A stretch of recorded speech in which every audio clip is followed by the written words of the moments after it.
So I think just about every filmmaker or photographer's worst nightmare is losing their files before they've had a chance to back them up. So today I'm going to show you guys something that's going to make that a whole lot easier. Let's check it out.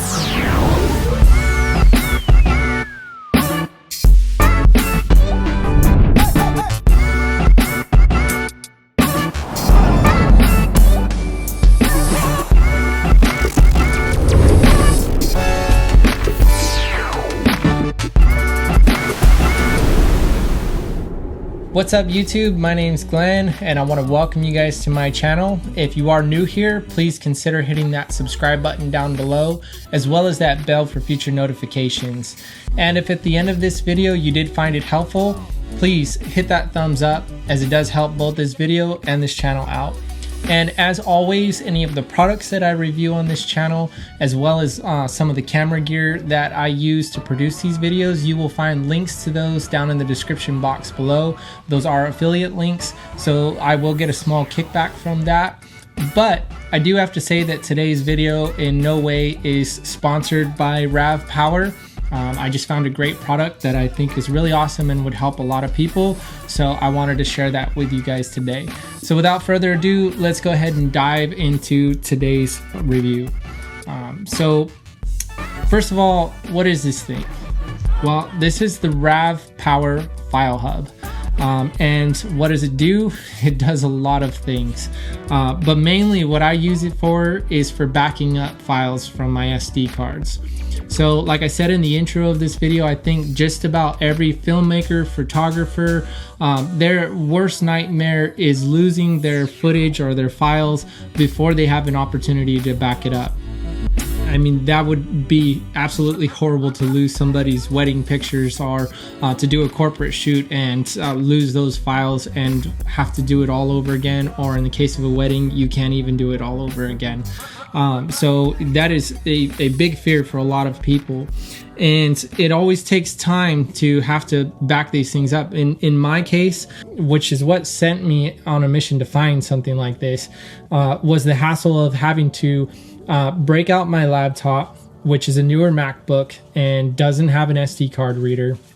So I'd have to plug in my SD card reader, plug in my external hard drive, insert the SD card, open up two Finder windows, and then begin to transfer files over. And if I wanted to do that to multiple hard drives, I had to start that process all over again. And so with this eliminates the need to do all that. Even though that's not very hard, it's still a hassle. And what if I don't have my MacBook with me at the time? What if I didn't take it with me? Well, with this, it's self-powered. It's a 6700 milliamp hour battery power bank. And so you can use this to power other devices as well. But what this does is you plug a hard drive into it. In my case, I plug an SSD drive into it. You insert your memory card and you hit this one button and it automatically transfers all the files over.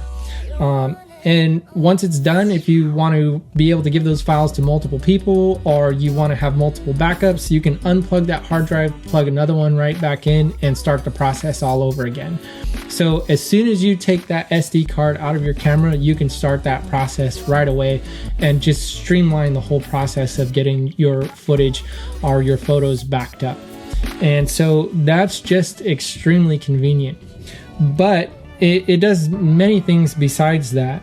So let's just say, you know, you're working with photos and you want to be able to work with those photos right away. Well, you can edit directly off this thing. It's not fast enough to be able to edit footage, but it is fast enough to be able to edit photos, raw files, things like that directly off of this, whether it be from the SD card or from the hard drive.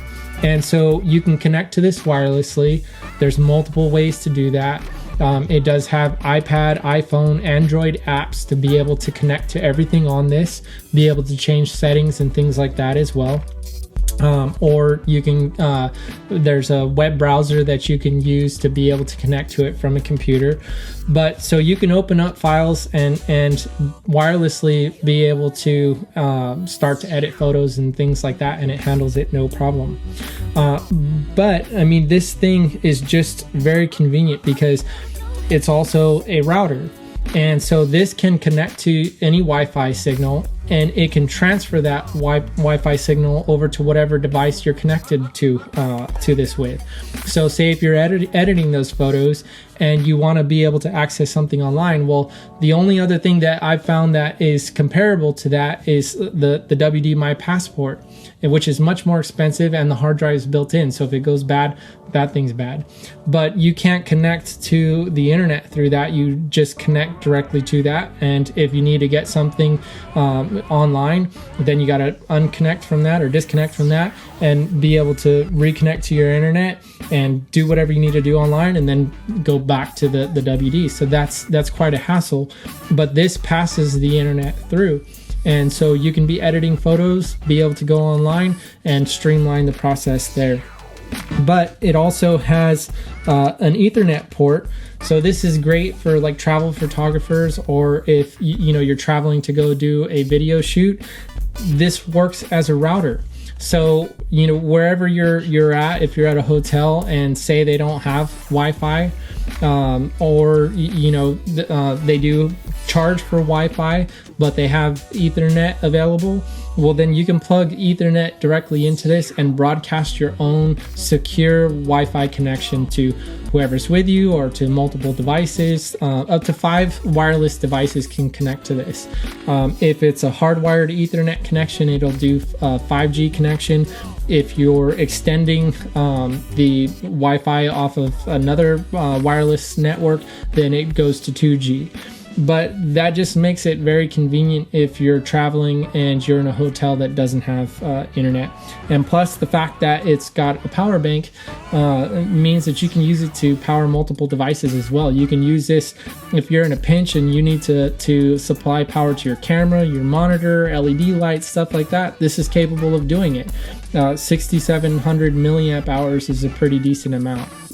And so that's pretty much it. I mean, it's a pretty simple device, but it does a whole lot of things, and it's definitely worth the $60 that it costs, which is what it's at currently on Amazon. It's like $59, and you can find coupons for this at times. I think I got this for like $49. It might have even been $39 at the time, but far cheaper than the WD version, which is a couple $100, and far more versatile in my opinion.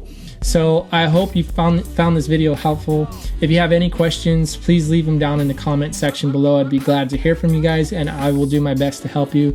If there's anything else that you guys want to see reviewed or anything like that, or if you have any questions about how I shoot my videos, what kind of gear I use, stuff like that, please let me know and I will do my best to help. But other than that, I will see you guys on the next one.